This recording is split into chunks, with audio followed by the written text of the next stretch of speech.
On February 14, 1999, at around 5:45 in the morning, lawless elements ambushed this service vehicle of San Vicente Ferrer, parish of Tumahubong, Sumisip, Basilan Province, in Sitio Giung, a few kilometers away from Tumahubong proper. On board were 6 parish workers, including the driver, on their way to the capital town of Isabela to attend the annual Alay Kapwa Recollection Seminar. 5 were killed, with 1 survivor. May the souls of Emiliano Eugenio, Abondio Salboro, Teodoro Escabarte, Alma Rabaga, and Fortunata Abasto rest in peace. Ladies and gentlemen, we have here one of the mothers of kidnapped victim. His son was kidnapped. Si Siti Mariam si Halbo ang magulang, at ang kanyang anak na kinidnap ay si Bon Adolf si Halbo. At magandang araw po sa inyo, ma'am. Magandang hapon po. Okay. Now, pwede mo pang ilathala sa atin, salaysay sa atin kung ano po ang nangyayari nung nakaraang araw na yon? Lunes po yun ng umaga, nag-umpisa alas 8 ang putukan. Laking gulat na lang po namin na magulang na may putok na 2 beses. Yun pala, nakapasok yung mga lawless element na mga Abu Sayyaf na tinatawag na yan. So, talagang nagpanik kami at that time. Hindi namin akalain na yung anak namin makasama pala doon. So, nang matapos yung putukan, mga alas 9, saka naman nalaman na yung anak pala namin ay kasama doon sa mga Abu Sayyaf. Mayroon po ba kayong alam kung ano po ang ginagawa ng mga Abu Sayyaf doon na kuminap sa inyong anak? Hindi ba sila pinarusahan or ikangang pinagmalupitan? Wala po. Pagkakaalam ko po kasi pag yung mga Abu Sayyaf na member na yan, mababait naman sila na tao eh. At wala naman po akong narinig na kasi mismo yung anak ko nagsasabi na mabait po sila, hindi nila kami sinasaktan.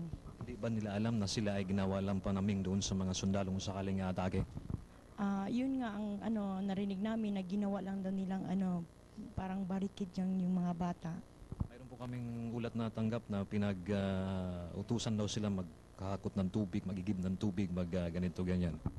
Ayun nga raw, pero hindi man natin nakita, mahirap din tayo mag-judge sa kanila. Natural lang man siguro utusan yung anak natin kasi isa part of the job lang naman doon dahil siyempre kumakain sila. Okay lang po yun. Bilang isang mother, ano po ang damdamin ninyo ngayon? Napakasakit. Hindi ko mailarawan kung ano yung nararamdaman ko.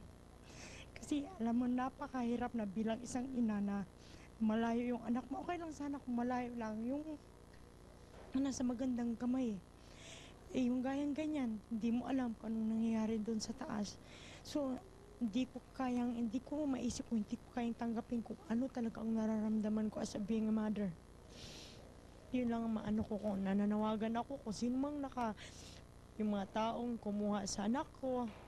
Alam ko may tiwala ako na hindi nyo naman sasaktan yung anak ko, pero parang awa nyo na, nakikiusap ako sa inyo na i-release nyo na lang yung anak namin dahil alam ko po na walang kasalanan yung mga bata dyan.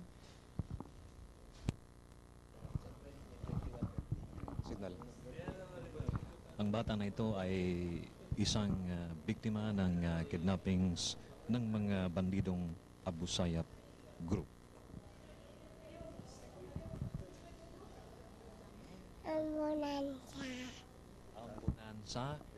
Riambonanza. Kaya pangalan mo, Crisaline. Sabi, Crisaline ang pangalan ko. Ang pangalan mo ay si?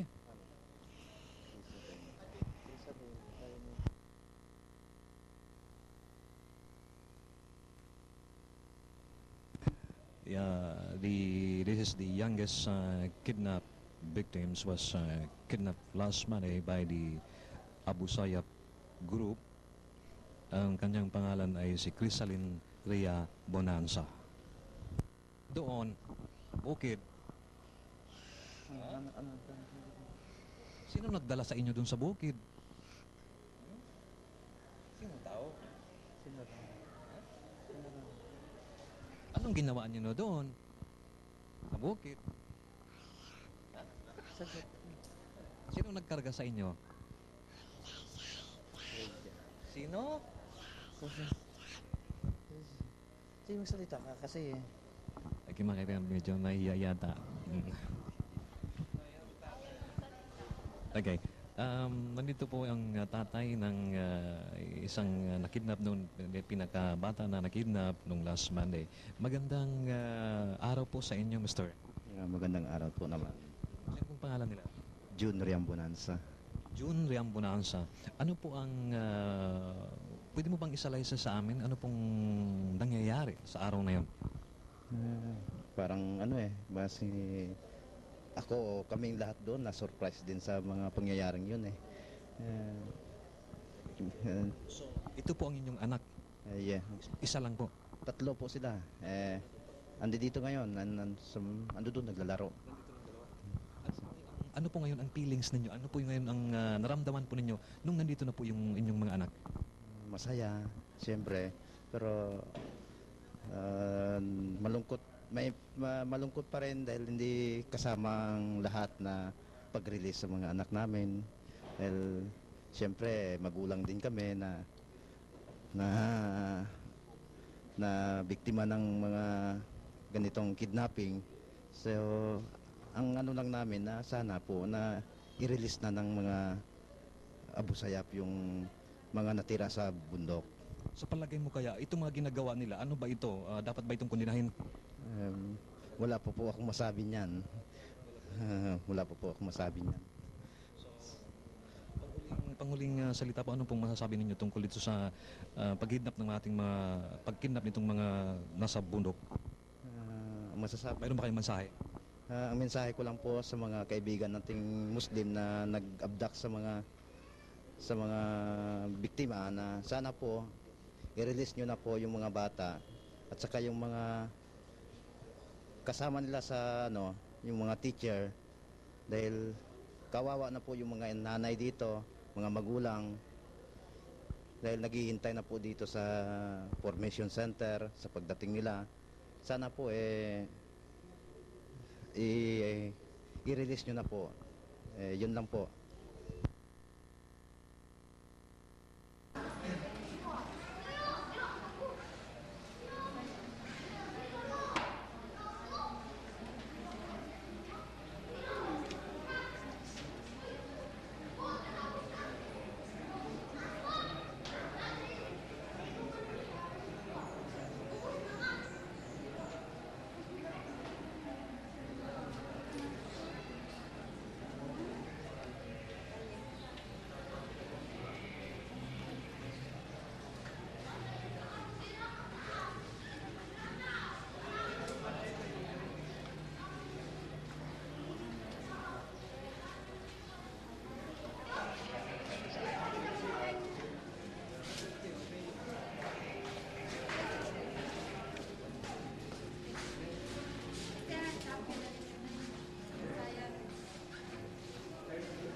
Mga kaibigan, narito po ang mufti ng entire Basilians, Ustaz Abdullah Hamja Otto. Assalamualaikum kay Mutuan. Waalaikumsalam warahmatullahi wabarakatuh.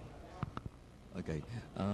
Bilang pasimuno, Ustaz, Tuan Mufti, ano po ang maibigay ninyo or problema ng ating Ulama Council? Meron ba kayong nais iparating sa ating pamahalaan? Ayon nga, yung pagkatingin ko sa problema dito sa Basilan, dahil itong maraming mga kabataan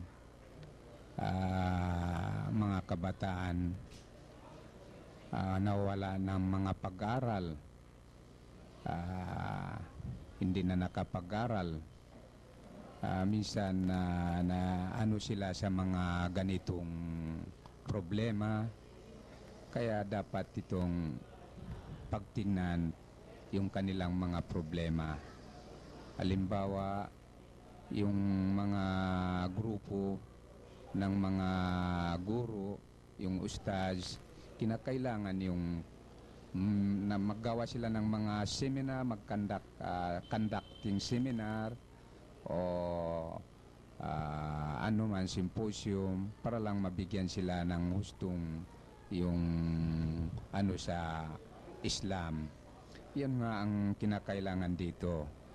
Halimbawa, yung mga problema nila, kinakailangan maturuan sila sa relihiyo na masasabihan sa kanila yung mali o tama.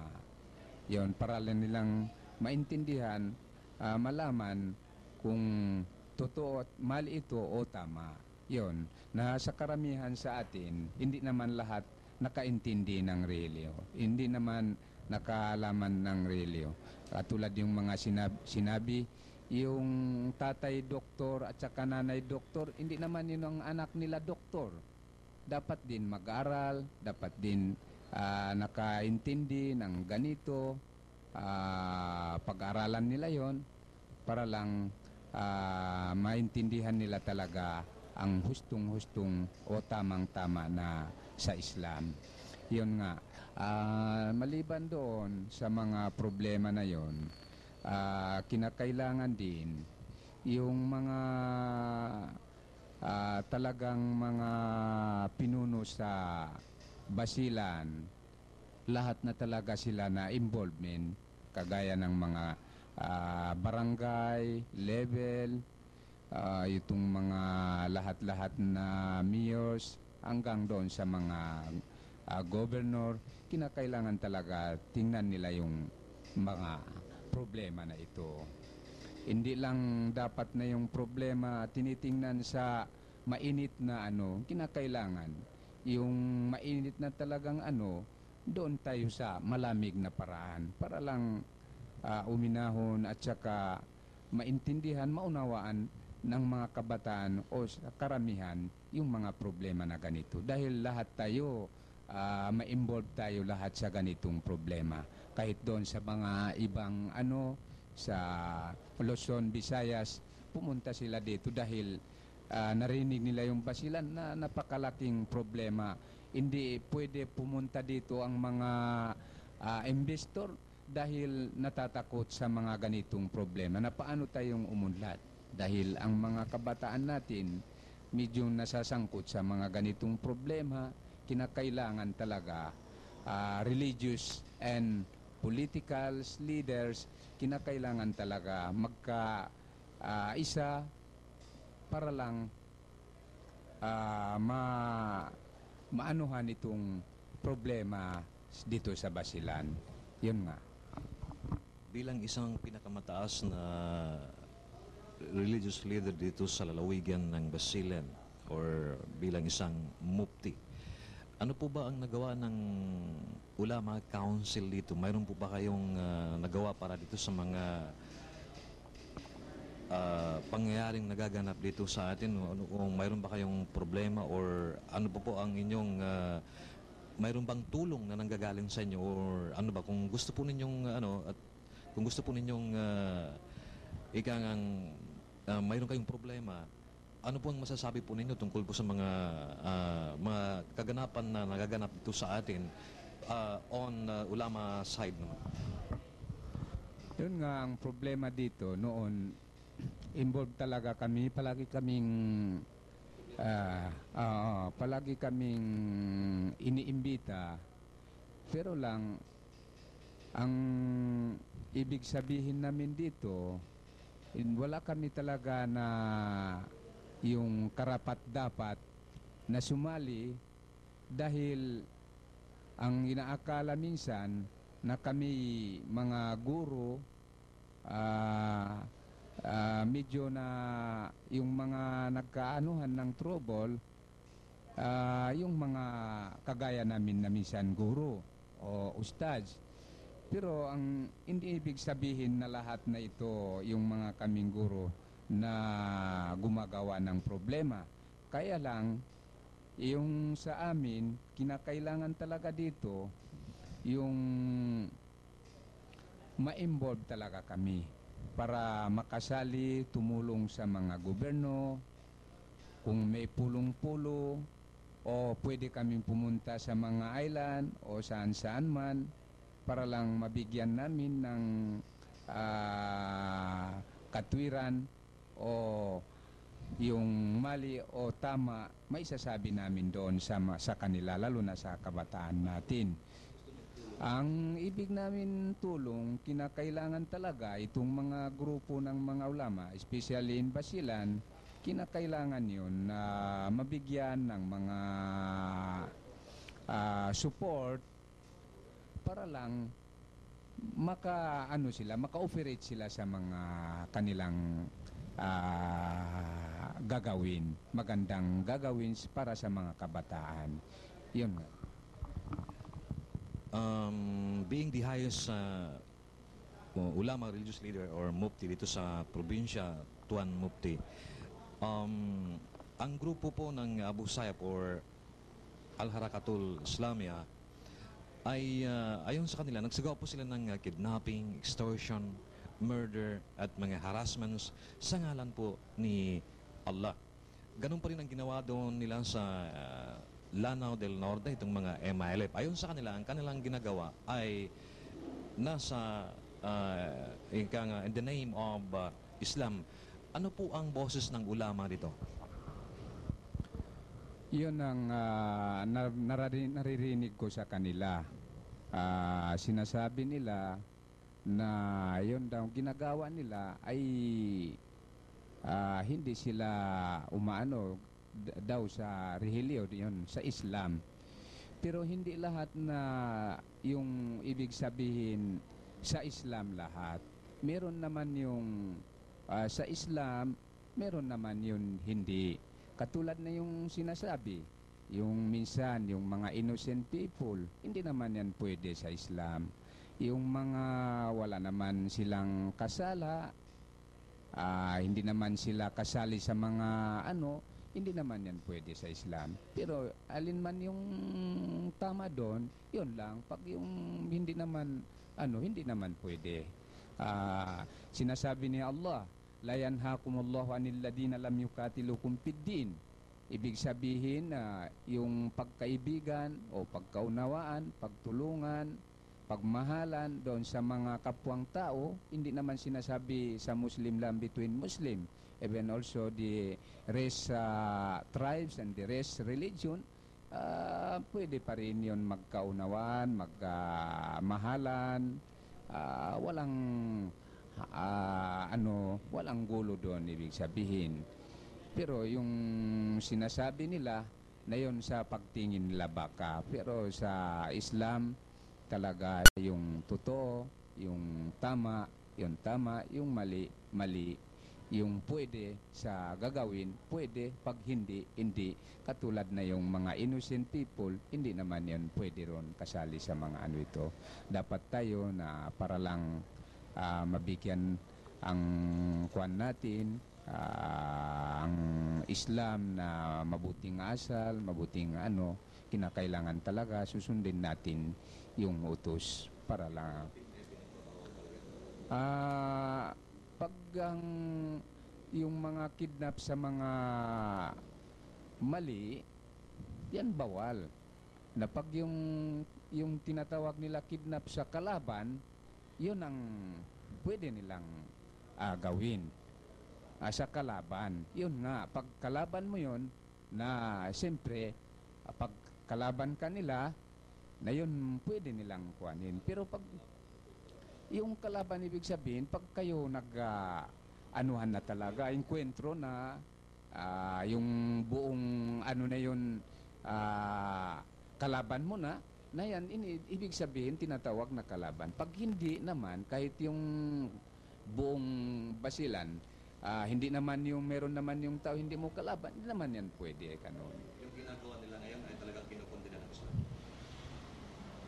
Anong ibig sabihin mo? Yung ginagawa ngayon ng Musaya ay kinundina ng Islam. Talagang hindi pwede na ngayon.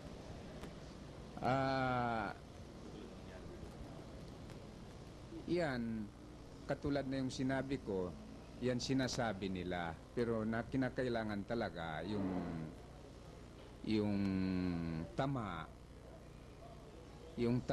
kinakailangan maintindihan natin na tama ito. Pag yung mali, kinakailangan din maintindihan natin tama. Pero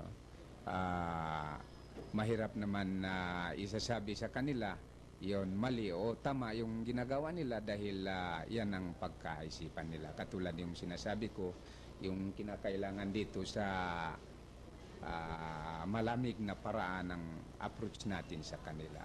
Ano po yung pinagkakaiba ng jihad ng panahon ni Prophet Muhammad sa yung jihad na sinasabi niya? Yung jihad, ibig sabihin marami naman yung kuwan ng jihad. Pag naghanap buhay ka, jihad din. Nag-aaral ka, jihad din. Sa gobyerno ka, sa ano naman yung sa kabutihan ng tao, jihad din. Na pag yung may kalaban sa halimbawa nag-anuhan na yung tao, yan pwede yan gawin. Iba naman yung ibig sabihin jihad. Pag nagkalabanan na yan talaga, pwede nilang sabihin na jihad. Yun. Na sa kanila, yung sa oras na ni Prophet Muhammad, yun ang sinusundan nila.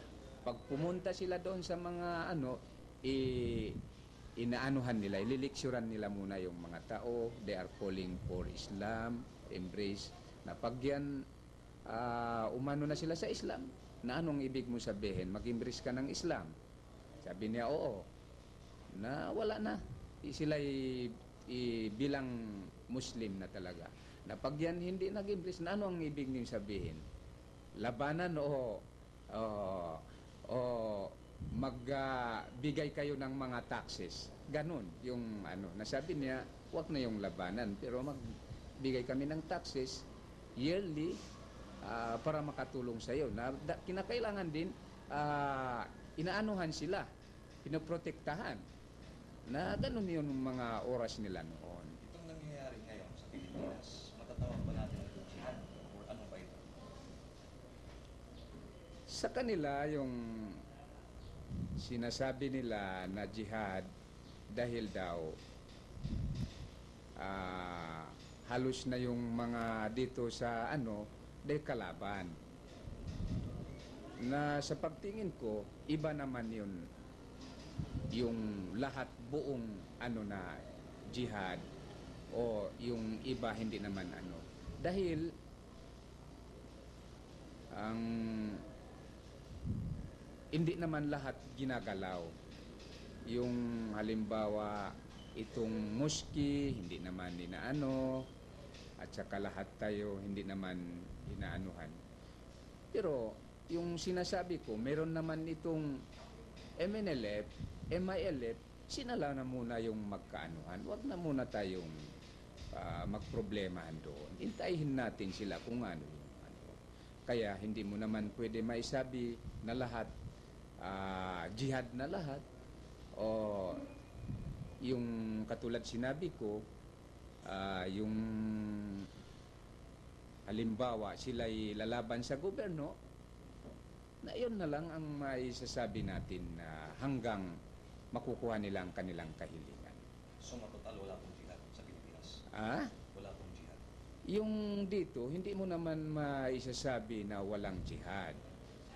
Dahil yung ibig sabihin ng Islam, lahat na yon, kahit maghanap buhay ka, jihad din, kahit mag-aral ka, jihad din, sa anuman, yung tama o mali, yun doon maisasabi natin. Ipaglaban nila. Ipaglaban nila, arm to arm, confrontation. Ito yung jihad. Yung sa kanila, yung arm to arm, ayun nga, pag yun na arm to arm, na yun nga ang pwede nilang maisasabi dahil nagkalaban yun. Pero sa Quran, hindi talaga yan siya jihad.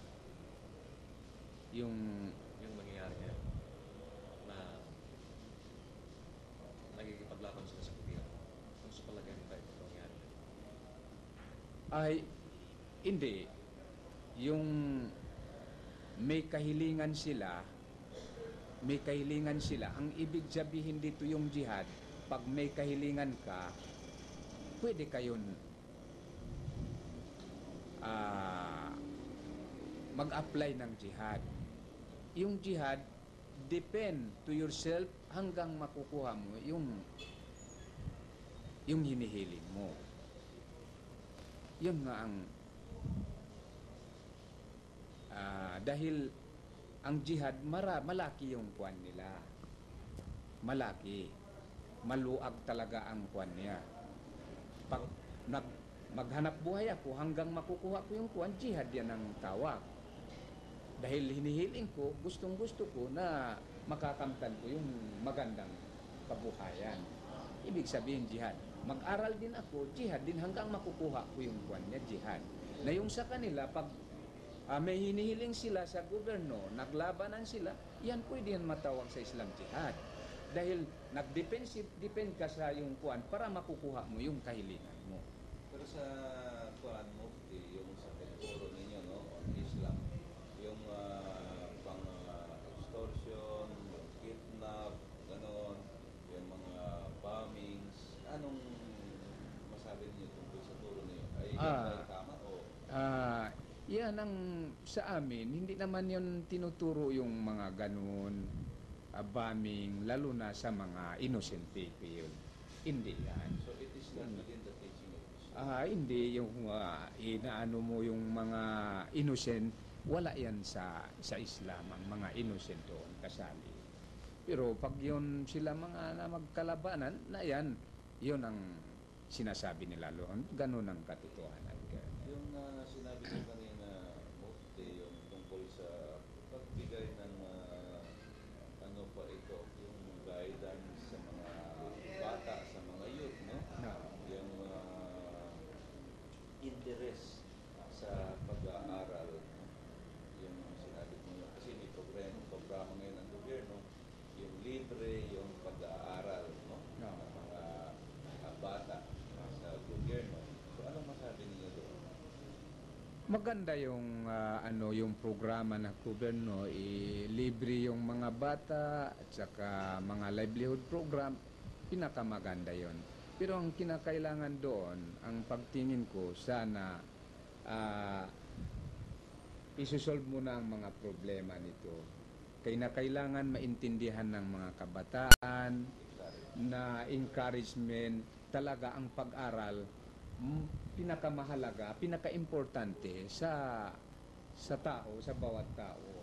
Dahil yan ang magandang kinabukasan ng bawat isa. Na yun nga, kinakailangan talaga muna yung programa, paano natin ma-encourage, ma-invite ang mga kabataan para lang maintindihan nila yung kanilang mga problema o ano yung maganda sa kanila o yung mali o tama para sa kanila. Nasaka na lang yun ang programa, iano natin sa kanila. Dahil pag yun umano, sang-ayon talaga sila. Dahil alam nila na talaga na yun ang kabutihan nila. Yun nga ang may sabi ko kay Ernest. Lastly, ang mensahe po ninyo, Tuan Mufti. Bismillahirrahmanirrahim. Mga minamahal ko sa buhay, mga kapatid, Muslim man o Kristiyano, pareho-parehong lahat. Ang hinihiling ko po ay tayo, taga-Basaliños, kinakailangan talaga na may kaunting peaceful ang dapat nating gagawin dito sa atin sa Basilan. Dahil nakapatagal na masyado ang Basilan, hindi talaga kasali sa mga programa sa mga ibang probinsya na kinakailangan yung mga tayo, bata man o matanda, unawain natin muna kung paano natin maiunlad muna o maalis itong mga problema dito sa atin sa Basilan. Kinakailangan pag may problema na pag sama-samahan natin, pag-usap-usapan natin sa magandang paraan para lang makukuha natin itong yung kagustuhan natin. Yun ang Islam, kaya natawag na Islam, peace ang ibig sabihin doon. Na sa kapwa natin tao, kinakailangan bawat sa atin peace din ang pagka-approach natin sa kanila o ang pagtingin natin sa kanila. Yun nga, dahil ngayon kinakailangan talaga ng pag-usap-usap sa magandang paraan. May kahilingan, pwede natin yun pag-usap-usapan. Yun nga, yun alam ninyo sa atin, kung nalalaman ninyo lang ang mangyari sa buong mundo, masyadong maproblema. Masyadong maproblema. Na lahat hindi naman makukuha natin sa isang paraan. Ang kinakailangan, tingnan natin kung ano mang paraan ang maganda natin gawin. Yun nga ang nararapat natin dito sa Basilan. Para lang makuha natin ang kabutihan, ang kagandahan dito sa atin sa Basilan. Mga kapatid, minamahal sa buhay, ako'y nananawagan bilang isang mufti dito sa Basilan. Wag muna yung ikukuhan natin ng mga masyadong maproblema dahil natatakot na itong mga investor pumunta dito sa atin dahil na baka sila ay mapahamak na yung ibig sabihin ang development dito sa atin, kinakailangan talaga yung tayong Basilan, mga Basilenyos, na magtulong-tulungan lahat tayo sa kabutihan, sa anuman. Yun nga ang nararapat natin dito. Maraming salamat sa inyo sa inyong pakikinig, lalong-lalo na kay Colonel Copa Rovers, kay Golden Boys, si Sammy, itong mga dalawang nandito. Maraming salamat sa inyo, lalong-lalo na sa mga Basilenyos. Wassalamualaikum warahmatullahi wabarakatuh. Mayor ng Iba gumagawa ng abuso, gano'n. Ang maganda ito, by question, Antong Hasim, Mayor ng Lantawan Municipality. Magandang araw po sa inyo, Mayor. Magandang araw po. Mayroon po ba kayong statement or panawagan o kaya salita tungkol po dito sa insidente kung saan ang ating mga kaibigan Abu Sayyaf kung ano na ay itong mga kanilang ginagawa? Ano po ang inyong masasabi ngayon? Ang masasabi ko tungkol sa Abu Sayyaf, bilang isang mayor ng municipality, ayaw ko rin ang kidnap, ayaw ko rin madamay ang mga sibilyan sa ganun na organisasyon. Hindi bali kung military lang ang kabangga ninyo, kasi yan na ang trabaho ng military. At saka mahirap ang mga sibilyan kung madadamay doon. Hindi naman halos sila inosente doon sa mga trabaho. Tulad ng kidnap, tulad ng panghihingi. Ito ang panawagan ko sa inyo, mga brother na Muslim Abu Sayyaf. Dahan-dahan lang ang gawa ninyo. Kung gusto niyo magpalabas ng pangalan, kayo na lang ang bahala magpalabas sa pangalan. Huwag lang damay ang mga inosenteng tao.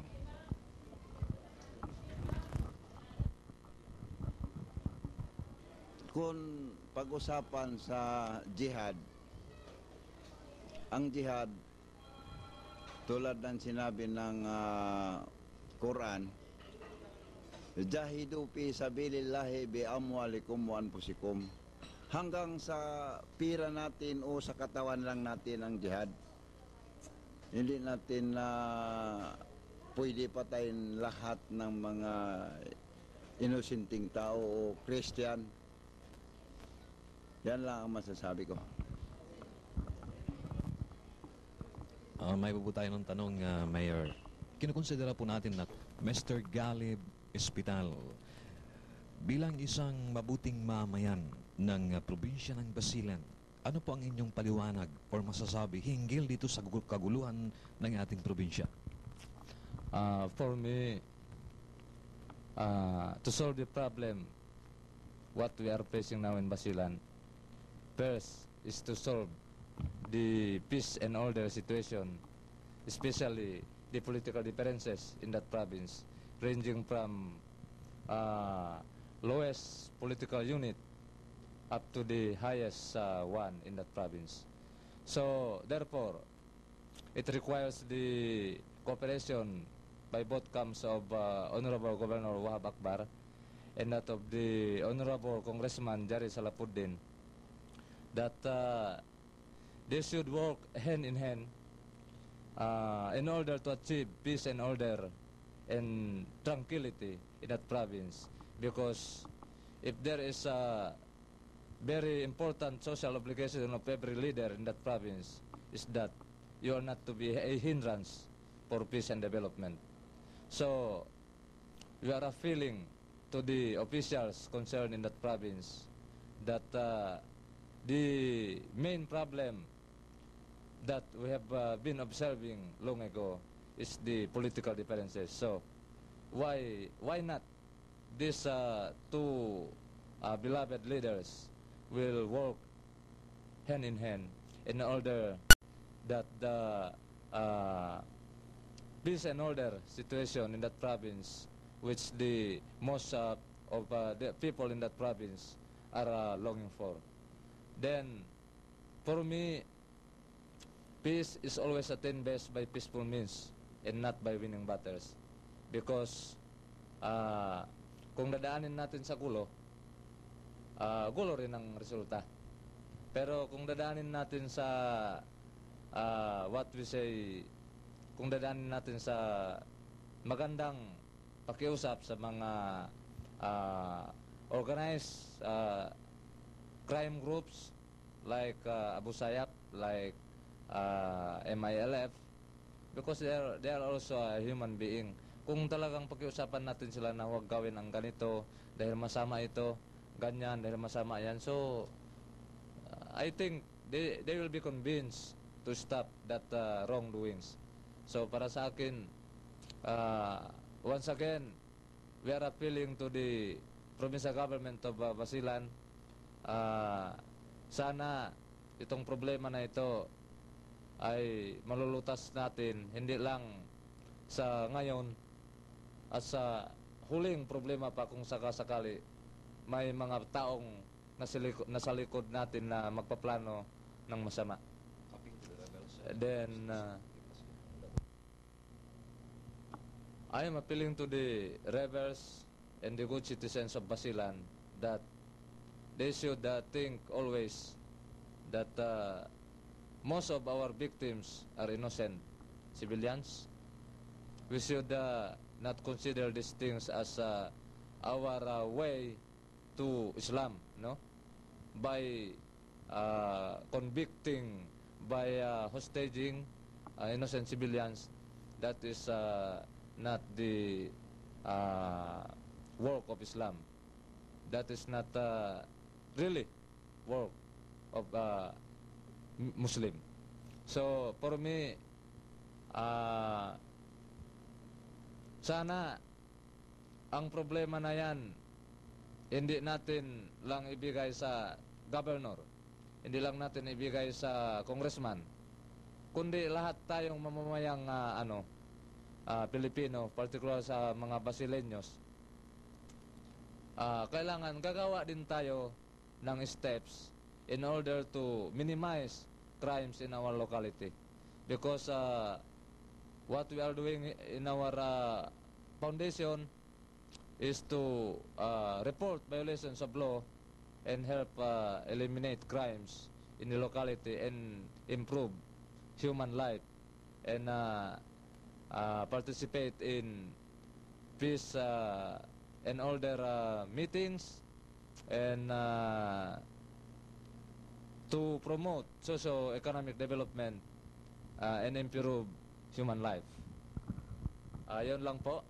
At sana sa mga kapatid nating Muslim, Yakan, Tausug, or even Christians, sana huwag natin isipin na tayo'y Muslim o Christians na yung kuwan natin, palagi natin inaano yung mga religion natin dahil as what we have been observing, yung problema natin sa Basilan hindi religious problem.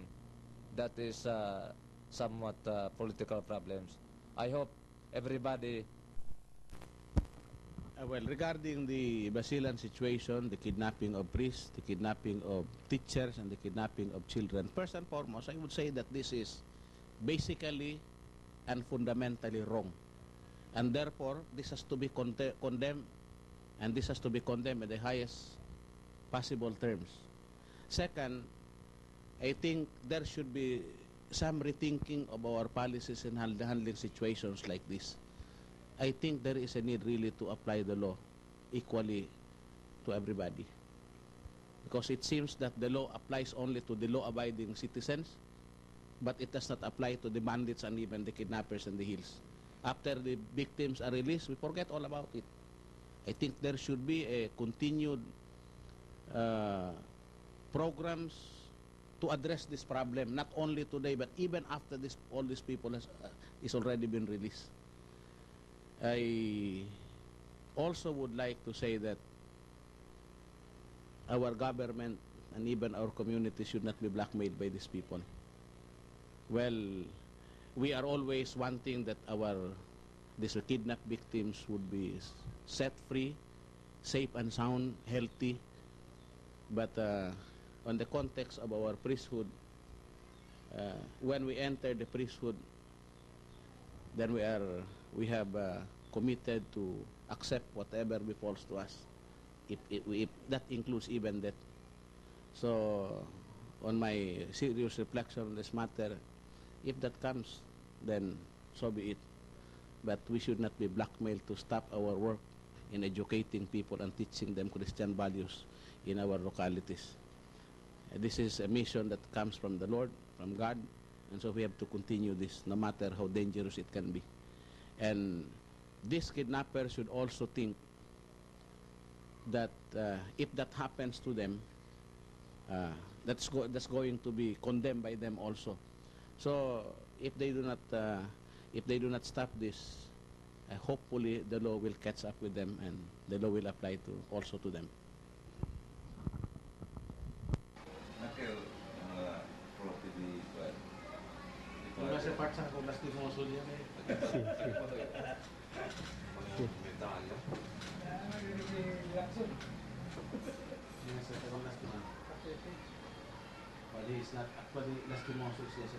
In 2000 at 9:30 in the morning and was brought to Basilan province and were rescued by the Philippine Army in the course of pursuit operation conducted against the Abu Sayyaf.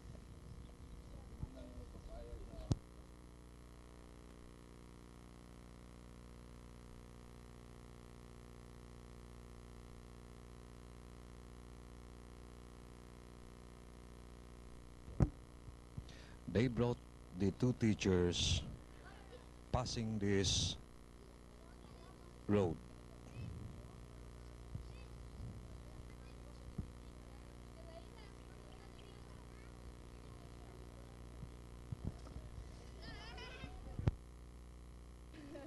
Kapanayan po natin ang ating kapanayan.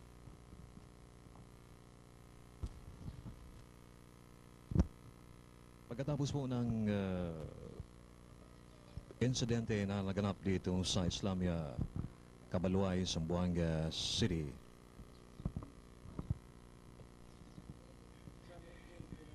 tapos po sa lugar na ito naganap ang hindi kanais-nais na pangyayari kung saan dalawang guro ang inabdak o binihag ng ng tatlong armadong grupo at dinala po ito sa Basilan Province. Na-rescue po ito ng ating Sandatahan Lakas ng Pilipinas, ang Philippine Army, noong petsa 22 ng buwang Marso 2000. At pagkatapos po ng insidente, mga kaibigan, ating kapanamin ang isang mamayan na nandito ngayon sa lugar na ito, ang Islamia Kabaluay, Zamboanga City, na si Mr. Amil Hajim Musa. Mr. Amil Hajim Musa, magandang umaga po sa inyo. Magandang umaga. Pagkatapos po ng insidente, ano kagad ang bilang isang mamayan dito sa Islamia, ano po ang inyong ginawa kagad? Mag-organize kami ng CBO in coordination with Barangay Captain para maprotektahan namin ang mga guro at saka mga bata at saka mga mamamayan dito. At saka ayaw namin na ulit-ulit yun insidente. Parang yun March 9. At saka ang aming CBO ay mag-protekta rin sa mga barangay kasama sa mga barangay tanod. Yun lang ho ang sinasabi ko.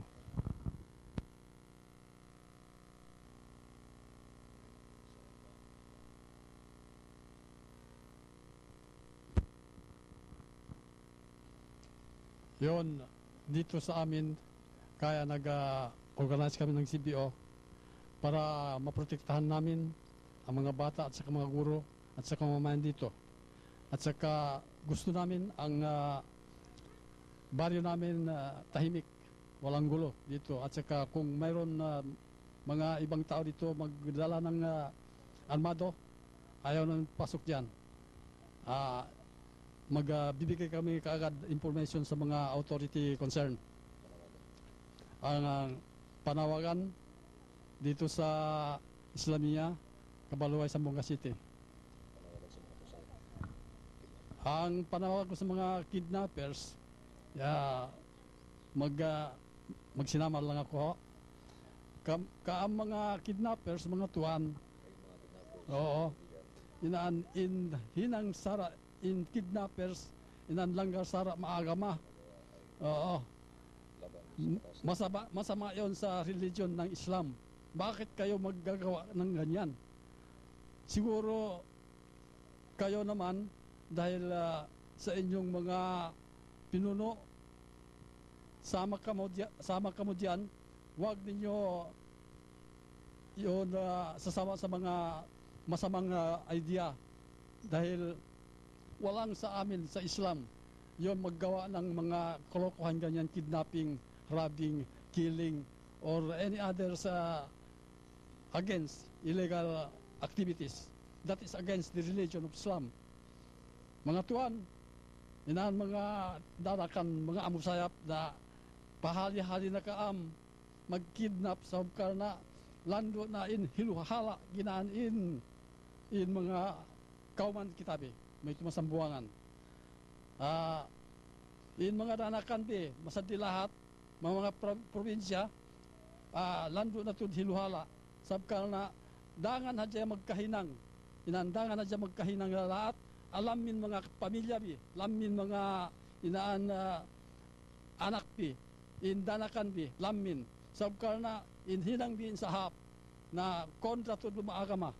Inanlanggar sara maagama mga tuan mag-agama ro Islam na subay kundung-kundung hindi kasupaya kam sa inaan tawa binsana inaan tinagnaan namin parinta min suji Allah Ta'ala na tanto-tanto to in kaam marim kabinsanaan mga hinang inaan sahap ya kontra maagama agama Islam luga-luga na in agama Islam yuk na yuk siyam agama sa pili-pilihan agama yan na umbul na kaya dumbunya na subay inan ano kam inan butangon bi in maginhawasin natay bi in bang halga makaam in agamabi sa kam ngayon ng maasi at kinilo na mga tuwan ibot-ibot huwaya makaam in langgar sara dumen na langgar sara matuhan dumen na langgar sara ma itu parinta sampai langgar sara kam ngahinang ma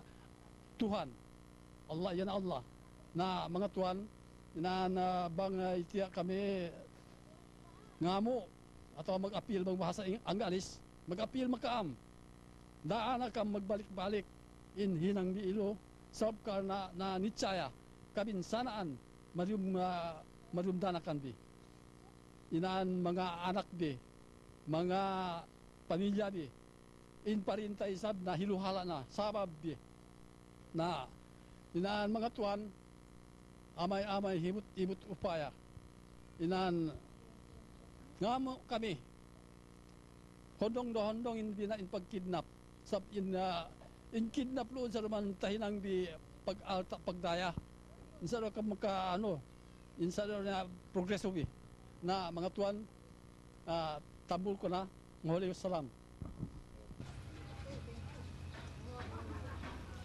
Kayo dito, mag-aral. Ha?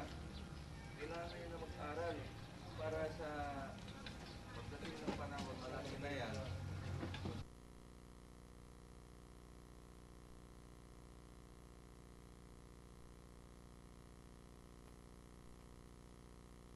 Carlos, ang Imam Mrs.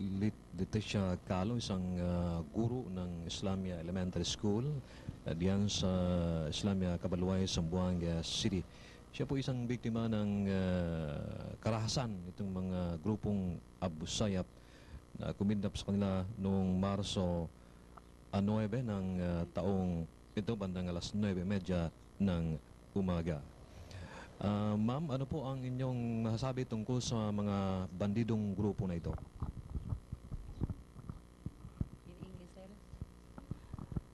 In our case, sir, we do not know what will happen. Okay, there is four kidnappers when in our school in Islamia. During recess hours, we are taking the snack, and they went inside the room. They talk to us about the getting to their teachers. So I'm alone in our classroom, and two pupils, the other pupils, they are playing ball outside. So I'm very afraid. I cannot express very well. I'm shouting.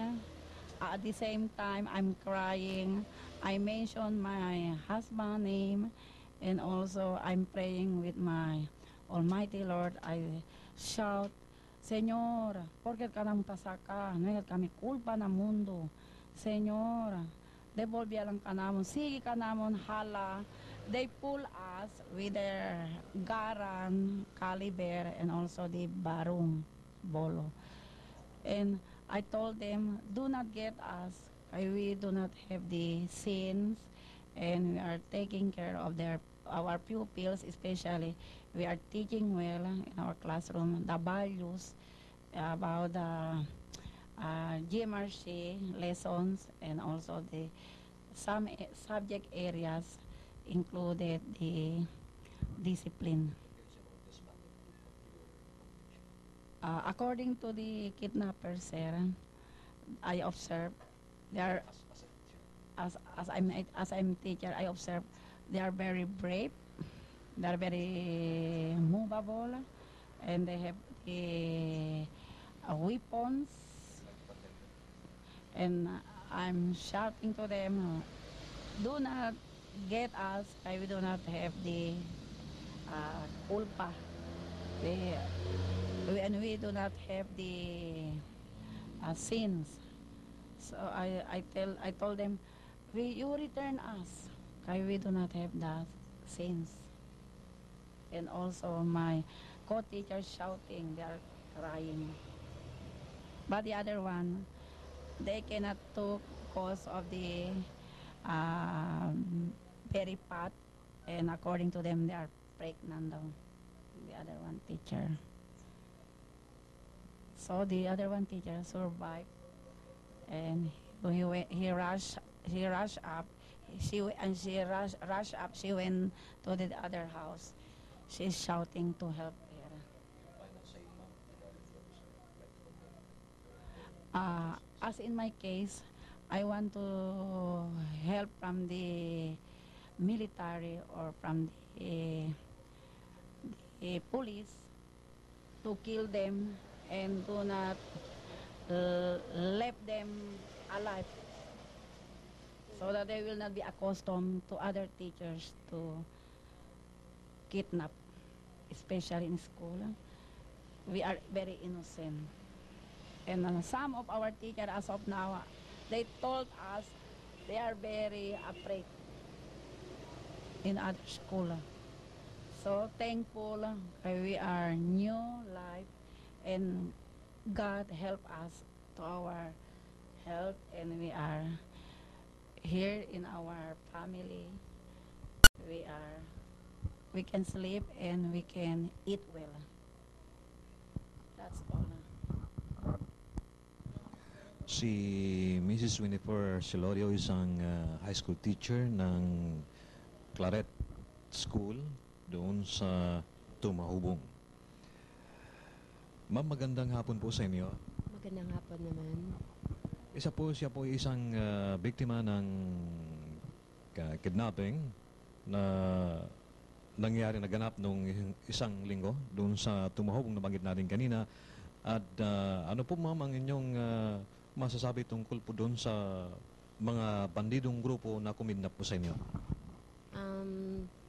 Ang masasabi ko sa kanila, kasi kami mga teachers na nagtuturo doon sa Tumahubong, ginagawa namin ang lahat para matulungan yung mga estudyante, lalong-lalo na sa kanilang tribo, kasi maraming nakikita namin na maraming hindi pa marunong magsulat, kahit na high school nga nahirapan kami, hindi pa marunong magbasa. So ginagawa namin ang lahat para rin sa kanila, pero hindi nila nakita kung gaano namin ginawa ang tungkulin namin bilang guro.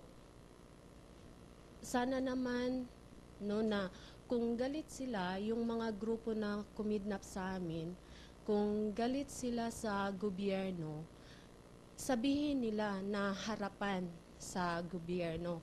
Huwag naman idamay yung mga bata, no? Especially yung mga guro, no? Yung mga guro at saka yung mga bata na kinuha nila, pinahirapan nila sa paglakad papunta sa bundok. Yung mga teachers na sinama nila, wala naman yung kasalanan, lalo na yung ako, no, na sabihin natin na yung meron akong nagdadalang tao ako. So, masakit para sa akin, nawala yung baby ko, nilagaan ko yun, no, inalagaan ko yun, tapos nag-expect a first baby pa yun. So, masakit para sa akin. So, sana naman para sa kanila, isipin nyo rin, no, yung mga grupo na kumuha sa amin. Isipin nyo na ang mga teachers, malaki ang ginawa ng teachers.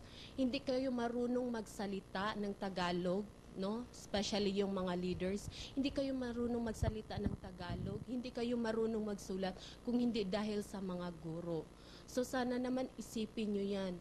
Yung mga guro na nandyan, yun ang nagtulong sa inyo. Kasi kapag walang mga guro, hindi kayo marunong. So isipin nyo yan sa mga anak ninyo, no, na magiging mga anak ninyo. Na kapag walang mga guro, kung patayin nyo yan, walang magtuturo sa inyo. Wala nang magpunta dyan sa inyo. Wala nang magtuturo. Paano na kayo? So sana naman kung galit kayo sa gobyerno, doon na lang kayo doon na lang kayo magsalita ng personal sa kanila. Okay, siguro yun lang. Hindi ko na maano. Ikot kanila. Until may found out that during that time, pero tulad ng sinabi ko sa'yo, ayaw nilang makinig. Appeal or condemnation regarding the atrocities committed by the lawless element in your locality, Vice Mayor? Pardon? Would you like to make any appeal or condemnation tungkol dito sa mga kagawan itong mga bandidong busayap sa inyong lugar, Mayor? Yung kwan na ngayon, ginagawa nila actually, no, sa amin yan, actually, haram yan sa amin, yung ginagawa ng Abu Sayyaf, tinatawag sa inyo bawal. Hindi yan ganon ang Muslim. Sa Muslim actually, no, bawal pumatay ng bata, bawal pumatay ng matanda, bawal pumatay ng matanda o babae, matanda babae o lalaki. Kahit Christian, pag walang kasalanan, yung sabi nila jihad, hindi naman pwede patayin mo. Kaya nga, correction to all Muslim, no, especially Abu Sayyaf, tingnan nila yung anong sa Bible.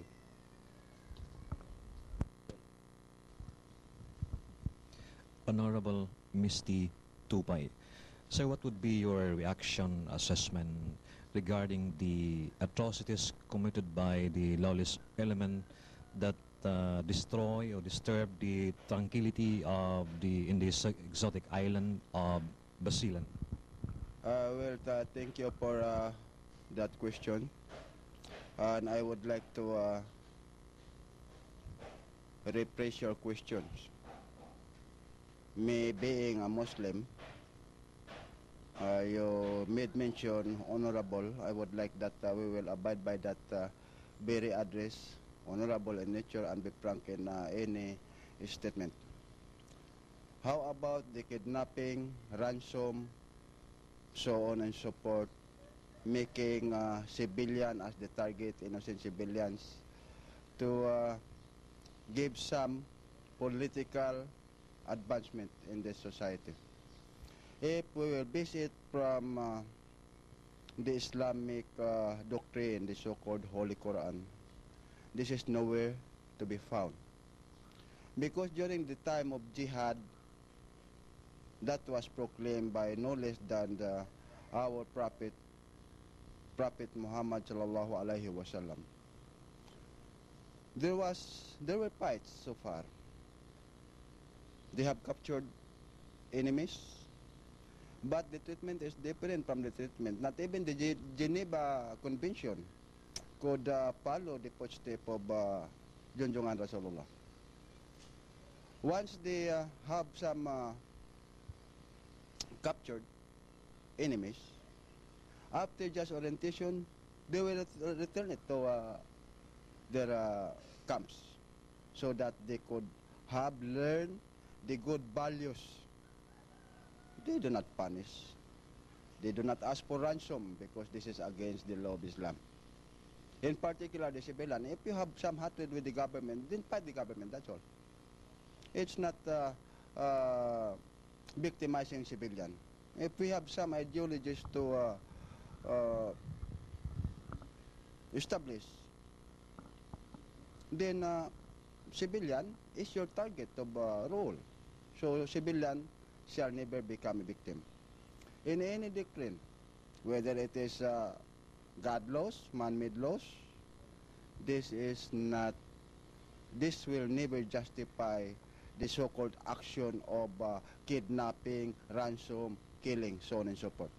And to add this, sometimes I heard from the radio that this is Muslim against Christian. Well, it is not very, very true.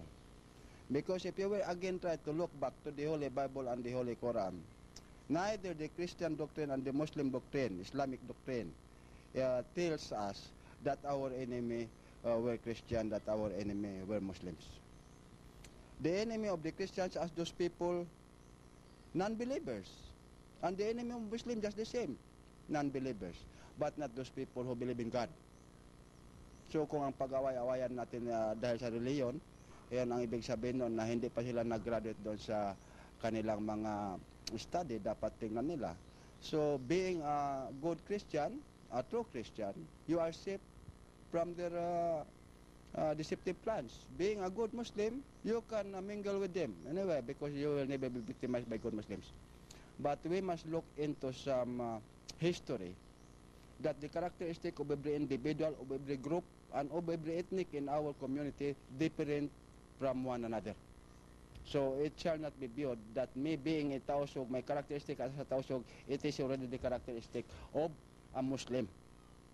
So I am also requesting both the government and these lawless elements, if their vision is to improve the area, their locality, it could not be done through fighting, but through good reports, meetings of minds on what particular particular agenda that shall be developed, whether it is economy, infrastructure, political system, so on and so forth. And the civilian being victims, you know, sometimes they lose trust to those who are selling ideologies, and sometimes to the government of not able to be protected. So from my end, you being your good brother, this criminal act shall be condemned.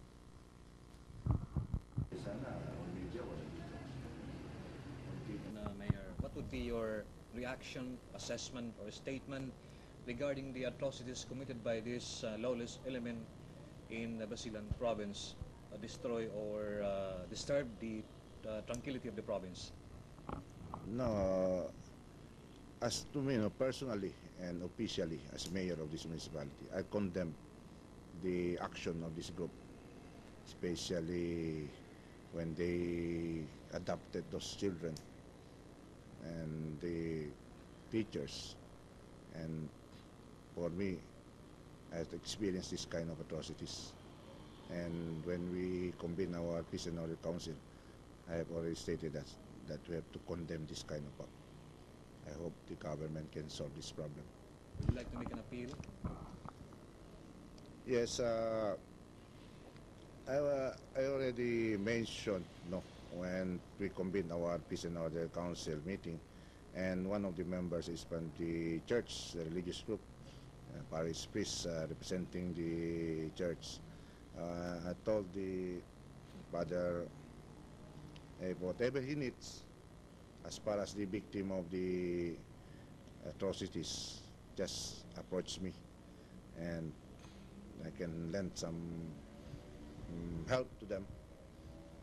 And I appeal to the people of Isabela in particular, be vigilant in addressing this problem, because sinakidnapping, tali lang ka natin sa mga orilyo-orilyo. So, no, I will not comment on that one. No. I don't think it's proper for this person. Honorable Councilor Taib Alejo, the Councilor of Isabela Basilan Province. Sir, what would be your statement or assessment or reaction regarding the atrocities committed by this Abu Sayyaf or other lawless element in the province? Well, in the line of my legislative agenda, my statement, I really condemn the act of this lawless element as a barbaric, because considering that I am a Muslim in the island province of Basilan, representing the people of Basilan, according to them, there are doctrine citing the doctrine of Quran. But I know also later about Quran. The act of this lawless element, it is against the doctrine of the Quran stated by them. And I consider them, it is not a Muslim, because the act of these people, it is not within the horizon of the Quran in accordance to the manners and its promulgation. Therefore, these people, it is not a Muslim. The Muslim representing in the island province of Basilan, we are now the good Muslim. While these people, they are claiming their serve as Muslim, but I really condemn by the Muslim, good Muslim, entire island province of Basilan, that their act, it is the act of barbarian. Considering the situation that they have done to the people, not only in Christian but also in the Muslim as a whole. That is why we know some of the Muslim victim family, they are retaliating on the act of this lawless element. Final and last question, Mayor. Ano po ang inyong statement? Ano po inyong masasabi hinggil po dito sa mga atrocities na ginagawa ng mga lawless element dito sa probinsya ng Basilan? Itong mga ginagawa ng mga lawless element, hindi itong masama na ang ginawa nila.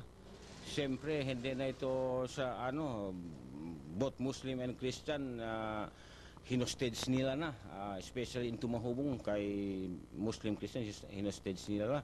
Hindi na ito sa loko-loko na ng mga ginawa ng mga itaas yan. Hindi na yun sa mga right, mga ganito. Gusto ko magtulong-tulungan sa mga governments at saka mga local official para itong mga yun magloko-loko, especially yun mga galing sa mga other province, yun mga Abu Sayyaf. Kailangan ito pagtulong-tulungan natin at mga government, local official para mag-stop ito para hindi sila maggawa ng kalokohan dito sa Basilan.